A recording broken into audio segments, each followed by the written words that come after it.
Avant de vous le présenter, puis ce qu'il fait actuellement, ce que j'ai déjà fait pendant un grand bout de temps au Colisée, Denis, moi, avec Rodrigue, j'étais avec Jacques Moreau, on était annonceurs maison, tous les deux, on se rendait on faisait on était marqueur officiel où on était chronométreur, puis le soir, avant que la partie commence, on demandait toujours à Rodrigue, tu fais-tu ton cirque ce soir?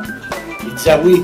On avait toujours une feuille de polythène qu'on mettait par-dessus nos score sheets, parce que le monde qui avait fait du café en bas, ça t'achète tout nos score sheets.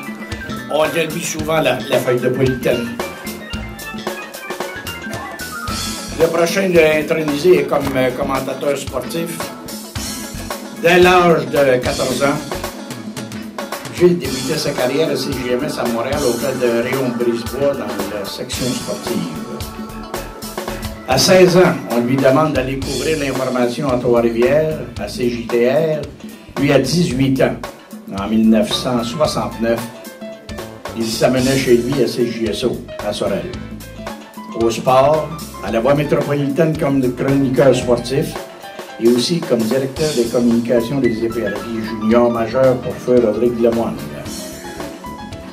Il n'a pas cessé depuis à travailler dans le merveilleux monde du sport et en octobre dernier, il entreprenait une 45e année de service avec le FM 101,7 de Sorel-Tracy pour les amateurs de hockey senior du CGI. En 45 ans de vie sportive, dans l'écrit pour plusieurs publications ou en télévision et même au niveau de la radio, il aura travaillé pour les plus grandes équipes sportives québécoises. Que ce soit au fil des ans pour les expos au baseball majeur, l'Impact, le Manic ou l'Inter de Montréal au soccer, les Concordes, la Machine, puis les Alouettes au football canadien, sans oublier les Québécois et l'Express de Montréal à la crosse professionnelle, et bien sûr les Nordiques et les Canadiens au hockey de la Ligue nationale de hockey.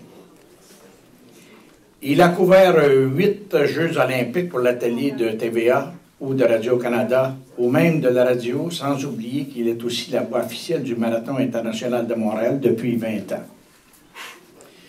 Il a également dirigé les salles de presse de tous les événements de l'Union cycliste internationale en sol québécois depuis 1988, dont le récent Pro Tour de Québec et Montréal en septembre dernier.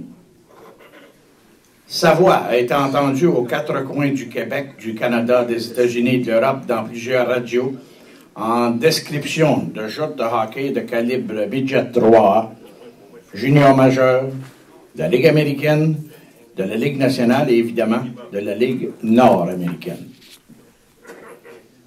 Son dernier fait d'armes, et non le moindre, il est devenu le seul commentateur sportif en Amérique du Nord à avoir décrit du hockey à la radio dans 6 décennies, soit des années 1960 à 2010. En octobre dernier, à Sherbrooke, au micro du FM 101,7 de Sorel-Tracy, il réalisait cet exploit lors d'une 3527e description de match de hockey en 45 ans de carrière. Depuis 4 ans également, il est restaurateur dans les cantons de l'Est. Il opère l'Ami d'Orford, un resto spécialisé dans les déjeuners. 7 jours semaine, en famille, en plus de sa vie trépidante dans le merveilleux monde du sport qu'il entend poursuivre pour un autre 5 ans, si la santé lui permet, car la passion du métier lui sourit toujours. Ce grand Sorellois est connu de tous sur le surnom de Pello et sa très grande renommée dans les médias québécois, canadiens, américains et européens au fil de ces 45 dernières années lui ouvre toute grande la porte au sein du panthéon du hockey amateur de Sorel. Mesdames, Messieurs, Gilles Péloquin.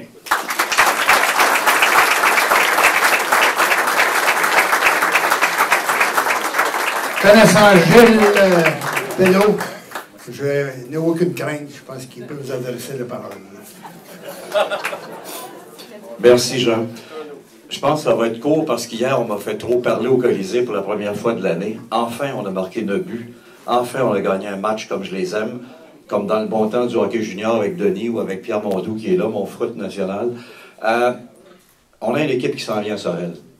Une équipe qui mérite d'avoir des spectateurs dans les gradins parce qu'il en manque beaucoup à mon goût. Mais ça, c'est mon point de vue bien personnel. Et on a fait une autre transaction ce matin. On est allé chercher un des plus grands du hockey senior, Dominique Chiasson, en retour d'un petit gars qui a préféré aller se faire montrer au Kodak de la télé, Jonathan Saint-Louis, qui va apprendre qu'il s'en va au Saguenay. C'est un peu comme quitter pour aller à Winnipeg, où les nuits sont longues, mais comme ça. Ça fait partie de ça. J'écoutais tout ça, ce que Gilles Valois vient de dire.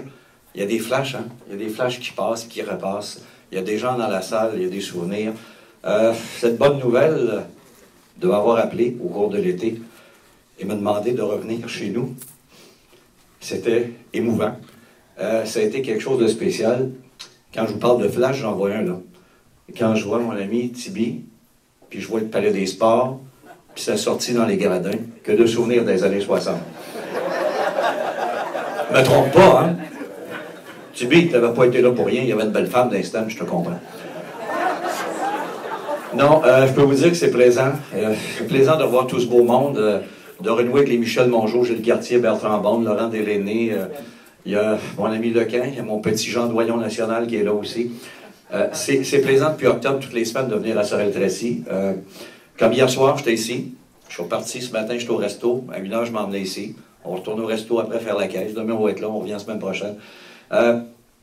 T'as beau avoir bientôt 60 ans, t'as beau te dire peut-être en pré-retraite, t'as jamais autant travaillé, mais c'est la passion, c'est ça qui est important. Et je pense que tant que la passion, comme on l'a dit dans le texte, va être là, on va continuer.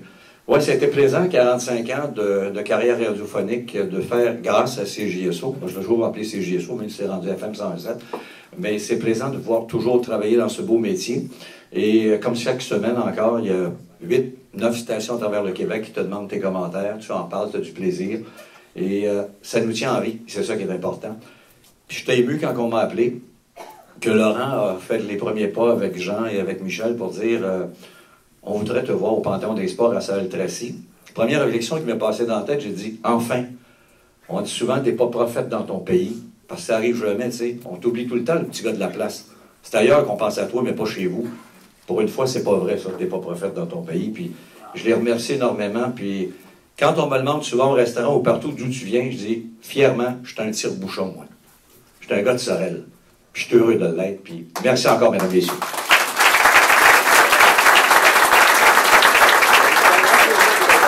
La plaque souvenir va être remise à Pénaud par l'homme de fer de Sorel, on l'appelle comme ça.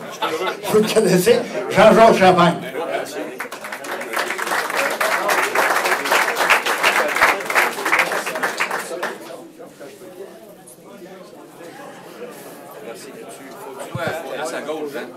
Viens ici, Jean. Viens dans là. Fais ça comme ça. Regarde, il y en a un autre. Félicitations. Merci, c'est gentil.